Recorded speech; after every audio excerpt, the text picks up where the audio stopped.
Abavubuka okuva amasomero ag'enjawulo n'okwetooloola eggwanga bakungaanidde ensambi ya Kereziya ku kitebe kya Holy Cross Ministries okwetaba mu Emmisa n'akazannyo ebibeerawo buli mwaka bwe bayita okunyweza okukkiriza kwabwe n'okwongera okumanya Maama Maria.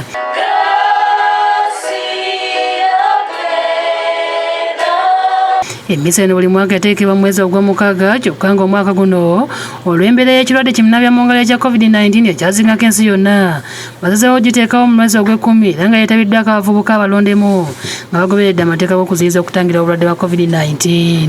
Emmisa ekulembeddwamu Reverend Father Larry Lawrence Mwenya ng'ono abadde ayambibwako bannaddiini abalala okuba Reverend Father Benedict Mugerwa, Reverend Father Ronald Olobo, Reverend Father Kasibante nga akubiriza abavubuka okwekuuma ssenyiga ono okuyigira ku Maama Bikira Maria okuyamba abalala abali mu bwetaavu.